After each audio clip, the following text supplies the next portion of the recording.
ఒక రైతు బిడ్డ సామాన్యుడిగా బిగ్ బాస్ హౌస్లోకి అడుగుపెట్టాడు. బిగ్ బాస్ సీజన్ 7లో విన్నర్గా గెలిచి బయటకు వచ్చాడు. అయితే విన్నర్గా ప్రకటించిన రోజు పల్లవి ప్రశాంత్ ఫ్యాన్స్ అన్నపూర్ణ 7 ఏకర్స్ దగ్గర అల్లర్లు చేశారు. ఆ అల్లర్లలో భాగంగా బస్సులను ధ్వంసం చేశారు, మీడియా మీద రాళ్ళు రువ్వారు, పోలీసుల మీద రాళ్ళు రువ్వారు, నానా గందరగోళం చేసిన నేపథ్యంలో పోలీసులు పల్లవి ప్రశాంత్పై కేసు నమోదు చేసి అతన్ని రిమాండ్కి పంపించడం మనందరికీ తెలిసిందే.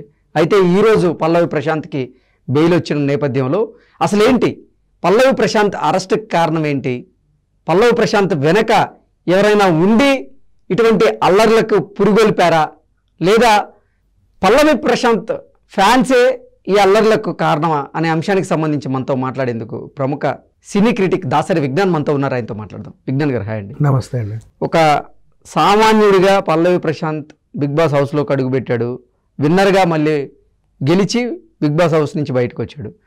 అయితే ఆ ఫైనల్ డే రోజు మాత్రం పల్లవి ప్రశాంత్ కోసం ఎంతోమంది అభిమానులు అన్నపూర్ణ 7 ఏకర్స్ స్టూడియో దగ్గరికి రావడం చూసాం. అక్కడ తొక్కిసలాట జరిగింది, లాఠీచార్జ్ జరిగింది, నానా బీభత్సం సృష్టించారు వాళ్ళ ఫ్యాన్స్. బస్సుల మీద రాళ్ళు రువ్వారు, అలాగే అక్కడికి వచ్చినటువంటి మీడియా మీద రాళ్ళు రువ్వారు, పోలీసుల మీద రాళ్ళు రువ్వారు, నానా హంగామా చేసేటువంటి ప్రయత్నం చేశారు. పోలీసులు పల్లవి ప్రశాంత్ని కూర్చోబెట్టి కూల్గా అక్కడ లా అండ్ ఆర్డర్కి సంబంధించినటువంటి ఇష్యూ వచ్చింది, మీరు విజయోత్సవ ర్యాలీలు ఏదన్నా ఉంటే మీ ఇంటి దగ్గర పెట్టుకోండి, ఇక్కడ ఇప్పటికే అల్లర్లు చాలా పెరిగిపోతున్నాయి, మీరు వెనక గేట్ నుంచి వెళ్ళిపోతే బాగుండని రిక్వెస్ట్ చేసినప్పటికీ కూడా పల్లవి ప్రశాంత్ వెళ్ళినట్టే వెళ్ళి మళ్ళీ తిరిగి వచ్చి ఫ్యాన్స్తో అక్కడ నానా హంగామా చేశాడు అంటూ కూడా కొంతమంది వార్తలు రాశారు. కొన్ని వీడియోలు మనం కూడా చూసాం. ఏంటి అసలు పల్లవి ప్రశాంత్ వెనక్కి వెళ్ళి మళ్ళీ అంటే వెళ్ళిపోయి వెనక్ గేట్ నుంచి మళ్ళీ రావడానికి కారణం ఏంటి? పల్లవి ప్రశాంత్ ఫ్యాన్స్ అల్లర్ల వెనక కొంతమంది రాజకీయ నాయకుల హస్తం ఉందని, కొన్ని రాజకీయ పార్టీలు ఉన్నాయంటూ కూడా కొన్ని వార్తలు వచ్చినాయి.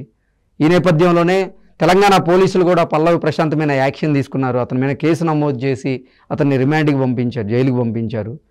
ఈ నేపథ్యంలో ఈరోజు పల్లవి ప్రశాంత్కి బెయిల్ వచ్చింది. అసలు ఈ అంశాన్ని మొత్తాన్ని ఎలా చూడొచ్చు మనం? ఫస్ట్ యాక్చువల్గా వాడు చేసింది చిన్న తప్పే, అది కాదనలేము. కాకపోతే ఏంటంటే ఒక హ్యూమన్ లాగా కొంచెం సైకలాజికల్గా ఆలోచిద్దాం. బయట అంత ప్రపంచం ఉందని ఆయనకు తెలియదు. అప్పుడే వచ్చాడు అలా మినుకుంటూ అట్లా చూశాడు. మా అమ్మేది, మా తమ్ముడేది, నా ఫ్రెండ్ ఏది అని చూసుకునే లోపే జనాలు వేల మంది వచ్చేసారు. అరే ఇంతమంది నా కోసం ఇంతమంది ఉన్నారా, ఇంత అవుతుందా బయట అని చెప్పేసి అనుకున్నారు. తర్వాత సరేలే బాగానే ఉంది. అప్పటికి పోలీసులు చెప్పారు, బాబు నీకోసం ఇంత కాదు ఇంకా చాలా ఉంది, నువ్వు ఇక్కడ ఉంటే వస్తానే ఉంటారు, అట్లా వెళ్ళిపో, మీతో ఏమంటే తర్వాత చూసుకుందాం అని చెప్పారు. ఎక్కడెక్కడి నుంచో బండ్లు కట్టుకొని నీకోసం వచ్చారన్నా ఒక్కసారి అట్లా కనబడి చెయ్యూపేసి వెళ్ళిపో అని చెప్పి ఒక సలహా ఇస్తే అది జస్ట్ దాన్ని చాలా సీరియస్గా తీసుకొని పాప వీడు కూడా క్యాజువల్గా వచ్చి అలా పాప అందరు ఫీల్ అవుతారు కదా, ఎక్కడెక్కడి నుంచో వచ్చి ఇక్కడ ఉన్నారు, నేను ఇటు దొడిదారిని వెళ్ళిపోతే మళ్ళీ ఏమనుకుంటారో ఫీల్ అవుతారు జనాలు. జస్ట్ ఒక అపియరెన్స్ ఇచ్చి వెళ్ళిపోదాం అనుకున్నాడు. ఆ అపియరెన్స్ ఇచ్చే టైంలోనే జరగాల్సిన రచ్చంతా జరిగిపోయింది. అంటే అపియరెన్స్ ఇవ్వడానికి బయటకు వచ్చిన ఆ వ్యక్తి వాళ్ళకి కనపడాలి, వాళ్ళకి చెయ్యి ఊపాలి, వెళ్ళిపోవాలి. కానీ ఇక్కడ భిన్నంగా జరిగిందే. అతను కారులోంచి బయటికి రావడం, తగ్గేదేలే అనడం, అంటే పోలీసులతో వాగ్వివాదానికి దిగడం. ఇప్పుడు ఎక్కడైనా సరే ప్రేక్షకులు వచ్చినప్పుడు ఈవెన్ జబర్దస్త్ కమెడియన్లు బయటికి వచ్చినా కూడా, పోనీ పవన్ కళ్యాణ్ గారు వచ్చినా కూడా ఇట్లా అనండి అన్న, అట్లా అనండి అన్న, ఆ స్టెప్ చేయండి అన్న, ఇది చేయండి అన్న అని అడుగుతారు. కామన్ అదే. ఇప్పుడు రజనీకాంత్ గారు వచ్చినా ఇట్లా కళ్ళజోడు తీయమంటారు, ఏదో సంథింగ్ ఒక చిన్న మేనరిజం ఉంటుంది. వీడి మేనరిజం ఏంటో తగ్గేదేలే అన్న, ఒక్కసారి ఆ స్టెప్ అన్న చాలా మేము చూసి తరించి వెళ్ళిపోతామంటే సరేలే అని చెప్పి వాళ్ళందరి కోసం తొడగొట్టి నార్మల్ టైంలో అతను చేసినా ఎవరు తప్పు పట్టేవాళ్ళు కాదేమో, కానీ అక్కడ సిచ్యువేషన్ కొంచెం బ్యాడ్ గా ఉంది. ఆ హాయ్ సెకండ్స్ పరిణామమే. జస్ట్ లేచి ఒకసారి తొడగొట్టేసి తగ్గేదేలే అని చెప్పి కార్ దిగి వెళ్ళిపోవాలి వాడు, అంతే. ఈ టైంలోనే జరగాల్సిన రచన జరిగిపోయింది. ఏం చేశారు, అప్పుడు వెనక నుంచి అమర్దీప్ వెళ్ళిపోతుంటే వాళ్ళ కార్ అద్దాలు ఏదో పగలు కొట్టారని, నెక్స్ట్ ఆర్టీసీ బస్సులు ధ్వంసం అయ్యాయి, పెద్ద రచ్చ చేశారు. ఇంకా చెప్పాలంటే నాటు బాంబులు తెచ్చుకున్నారంట, అంటే స్టూడియో మీద ఇద్దరు వీడియోలు కూడా చెప్పారు. పల్లవి ప్రశాంత్ కనుక కప్పు ఇవ్వకపోతే ఈ రోజు స్టూడియో మొత్తం తగలబెట్టేస్తామని చెప్పి డైరెక్ట్ గా చెప్పారు జనాలు. సేమ్ అదే పల్లవి ప్రశాంత్ని విన్నర్గా ప్రకటించకపోతే అన్నపూర్ణ 7 ఏకర్స్ స్టూడియో మీద మేము బాంబులు వేస్తా ఉంటూ కూడా అని చెప్పారు అనుకున్నా కానీ బాంబులు కూడా తెచ్చారంట వాళ్ళు. అది ఇంకా పెద్ద విషయం అసలు. అంటే ఆయుధాలు కూడా తీసుకొని వచ్చేసారు. అవును, ఎలా తెచ్చారు, ఎక్కడి నుంచి తెచ్చారు, సరే ఏమో ఇన్ కేసు నిజంగా విన్నర్ కాలేదే అనుకో, ఆ తర్వాత జరగబోయే రచ్చ ఇంకెలా ఉంటది ఏంటనేది అంటే ఇది చూస్తేనే మనకు అమ్మో అనిపించింది.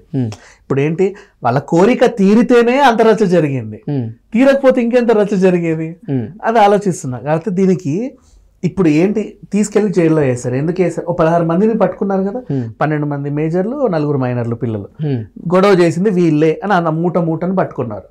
ఇప్పుడు గొడవ జరగడానికి ప్రేరేపించింది నువ్వే అని చెప్పి ఆయన్ని జైల్లో వేశారు, ఏమనిగా చేర్చి. అవునా, వీళ్ళకి పడాల్సిన శిక్ష పల్లవి ప్రశాంత్కి పడింది. నేనేమంటానంటే అసలు అక్కడ స్టూడియో పెట్టడమే బిగ్ బాస్ నిర్వాహకుల తప్పు అని చెప్పేసి ప్రేరేపించింది మీరని చెప్పి ఏమనగా నాగార్జున గారిని కూడా పెట్టొచ్చుగా. ఇప్పుడు పల్లవి ప్రశాంత్ దగ్గరుండి బస్సులని ధ్వంసం చేయాల అంటే పల్లవి ప్రశాంత్ని ఇటు బిగ్ బాస్ యాజమాన్యం కానీ నాగార్జున కానీ రిక్వెస్ట్ చేశారు, అతనికి ఒక సలహా కూడా ఇచ్చారు. ఇప్పుడు బయట లా అండ్ ఆర్డర్ ఇష్యూ ఉంది కాబట్టి నువ్వు విజయోత్సవ ర్యాలీలు ఇట్లాంటి ఏది తీయకుండా వెనక్కి గేట్ నుంచి పద్ధతిగా వెళ్ళిపోమని కూడా అతనికి సలహా ఇచ్చారు. కానీ వాళ్ళ సలహాని పల్లవి ప్రశాంత్ పెడచెవిని పెట్టారు అంటూ కూడా కొన్ని వార్తలు వస్తున్నాయి. అదే జరిగింది. జస్ట్ వాడు కూడా వెళ్ళిపోదామనే అనుకున్నాడు, అక్కడ ఉండి రచ్చ చేయాలని అబ్బాయికి లేదు. ఎక్కడి నుంచో వచ్చామన్నా నీ కోసం నిన్ను చూడడానికి, జస్ట్ ఒకసారి అట్లా కనబడి ఒక స్టెప్ వేసి పో, కనపడ్డాడు, కారు మీదకి ఎక్కాడు, తొడకొట్టాడు, తగ్గేది వెళ్ళాడు, వీళ్ళందరూ వా వా హ్యాపీ అయిపోయారు, సరిపోయింది. ఆ తర్వాత ఆ పొజిషన్లోనే ప్యారలల్గా రచ్చ కూడా జరిగింది. అంటే ఫ్రాక్షన్ ఆఫ్ సెకండ్స్ లో జరగాల్సిన డ్యామేజ్ అంతా జరిగిపోయింది, అంతే తప్పించి ఇంకేం లేదు. ఆ పల్లవి ప్రశాంత్ ఫ్యాన్సే అక్కడ అల్లర్లకు కారణమా లేదంటే లేదంట, ఈ 16 మంది గొడవ చేయడానికి అక్కడికి వచ్చారు. వీళ్ళకి పల్లవి ప్రశాంత్ వెనుకన్న వ్యక్తి ఎవరంటే ఏం చెప్తారు? లేదు, వీళ్ళకి పల్లవి ప్రశాంత్ గెలిచిన అవసరం లేదు, అమర్దీప్ ఓడిపోయిన అవసరం లేదు, అమర్దీప్ గెలిచిన అవసరం లేదు, పల్లవి ప్రశాంత్ ఓడిపోయిన అవసరం లేదు. మరి అమర్దీప్ కారు మీద అలాగే అశ్విని కారు మీద వీళ్ళందరి కారు మీద రాళ్ళు రువ్విన వాళ్ళు ఎవరంటే ఏం చెప్తారు? ఎలాగూ గొడవ చేయడానికి వచ్చిన వాళ్ళకి ఒక అంశం కావాలి అక్కడ రచ్చ చేయడానికి. ఇక్కడ ఒక మంచి అంశం ఉంది, వర్సెస్ 2 వర్గపోరు ఉంది. ఈయన వర్సెస్ ఆయన వర్సెస్ ఎవరి తరఫున నిలబడ్డా పర్లేదు, అక్కడ గొడవ చేసి రచ్చ చేస్తే చాలు. ఆ రచ్చ జరిగింది యాక్చువల్గా చెప్పాలంటే. అది ఎవరో వాంటెడ్లీ చేశారన్నట్టే అనిపిస్తుంది, బట్ దాని వెనకాల ఎవరు ఉన్నారనేది స్లోగా తెలుస్తుంది ఇప్పుడు మనకు తెలియకపోయినా. అండ్ ఇకపోతే బిగ్ బాస్ సీజన్ 1 హ్యాపీగా లోనావాలాలో చేశారు. వాళ్ళు ఎలిమినేట్ అయ్యి ఎయిర్పోర్ట్కి వచ్చే వరకు తెలియదు మనకి, అవునా? ఇంతకుముందు అలాగే ఉండదు, శంషాబాద్ నుంచి వచ్చేవాళ్ళు కాబట్టి. సీజన్ 2 అంశంలో కూడా కౌశల్ ఆర్మీ అనే ఒక ఆర్మీ క్రియేట్ అవ్వడం, అప్పుడు కూడా రచ్చ చేసేటువంటి ప్రయత్నం చేశారు. కానీ ఇంతగానో అసలు ఇప్పుడు అల్లర్లు జరిగినటువంటి సందర్భం లేదు. మాత్రమే ఎందుకంటే సీజన్ 1 లోనావాలాలో జరిగింది, సీజన్ 2 ఇక్కడ అంత రచ్చ జరిగింది. అప్పుడు సీజన్ 3 మళ్ళీ అక్కడ పెట్టొద్దుగా, అవునా?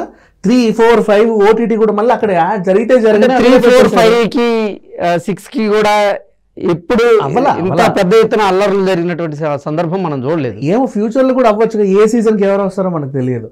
సో అట్లా ఫస్ట్ సీజన్ 7వ దేశం దాటి చేశారు, బాగానే నడిచింది. సెకండ్ సీజన్ కి రచ్చ అయింది అని తెలిసినప్పుడు థర్డ్ సీజన్ అక్కడ పెట్టొద్దు కదా.